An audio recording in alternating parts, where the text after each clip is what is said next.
Yo, this is the Scarcity Studios YouTube channel. Please don't forget to like, comment, share and subscribe. And our sponsors are Alpha Claims and Hire Birmingham, the leading and best accident management company. Get a replacement car anywhere in 1 hour. I really appreciate you joining me today, and this story comes from Scotland. The information and the sources to this story are exclusive to Scarcity, and the video you will not see anywhere else. We will have to edit the video due to the graphic nature in some parts, but I think it's very important to break down the seriousness of what happened the other day in Greenock in Scotland.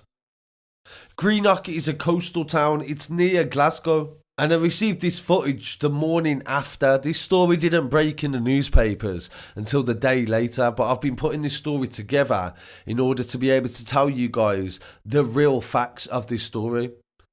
I'm firstly going to reference what the tabloids have said about this story. They say that a man accidentally set himself alight outside a flat in the Greenock area.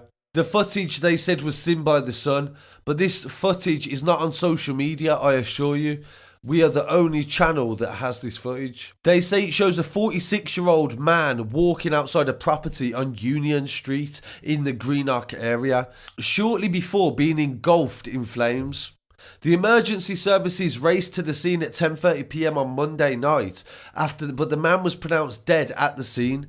In the video, it shows a man walking around the building before moving out of sight of CCTV cameras with what appears to be a petrol can in his hand. Within seconds, an explosion takes place and throws him to the top of the garden, and at this point he's in flames. He tries desperately, for what I was told from my source, for 10 minutes before he died.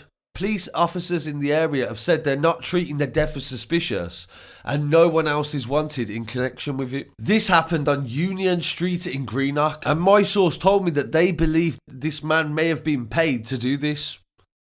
And we can also exclusively reveal that the man that was actually responsible for this attempted murder is named George Miller. And this is his picture that no other paper has actually got. George Miller, he was a criminal, a career criminal, and also a drug addict.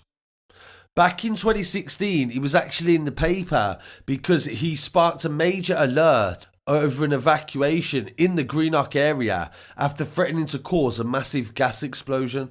He turned on the cooker of his flat and filled it with fumes. He then brandished a lighter and threatened to ignite it.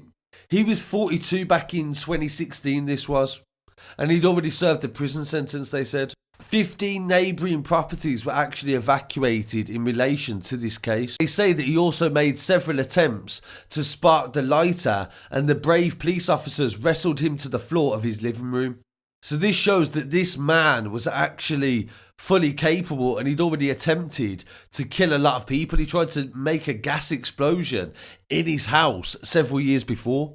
And when he was attempting to do this attempted murder in this flat on Union Street the other day, he didn't even have a mask on, so he would have most likely have been caught from witnesses or potential CCTV in the area. So this is something that some of the papers definitely didn't highlight, was the fact that this man was trying to kill people, and he had already previously tried to kill people. The police in fact actually paid respects to him in their statements and made no mention of the victim that was in this property. And as I said, this story is fast moving, and it's not the first time a petrol bomb attack has happened at this property. Another one took place in July as well this year.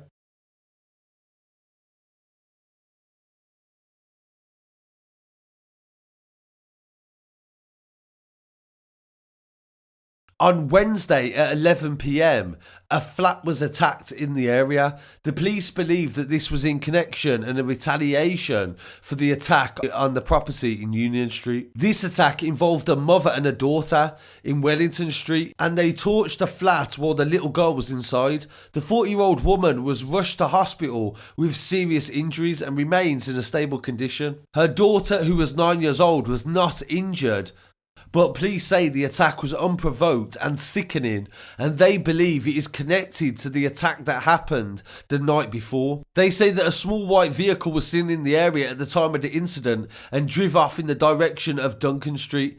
Police are asking for CCTV and dashcam footage of that incident. So this actually shows you the escalation and the way that this is a tit for tat type of case, which the police are going to be very aware of. But at the same time, it shows you how innocent people get drawn into other issues. And they make reference to the attack on the 14th of September that involved George Miller. So this is a very interesting story. As I said, I'll definitely keep you updated with Scottish news and definitely keep following this story to see if anything comes from it. But like I said, for what happened that day, this story should be a lot bigger. And I'm very grateful that this young girl and the mother are okay in this situation. So anyone that's thinking of doing these sort of things, please remember the Salford arson when these young children burnt alive in their home due to the actions and problems of other people. This was again the same situation. Other people have issues with other people, but your relatives and family get drawn into it. So think about your family when you're going out and committing these types of offences. I really appreciate you joining me today. Please don't forget to like, comment, share and subscribe. I'll be back again very shortly with some more news. Peace.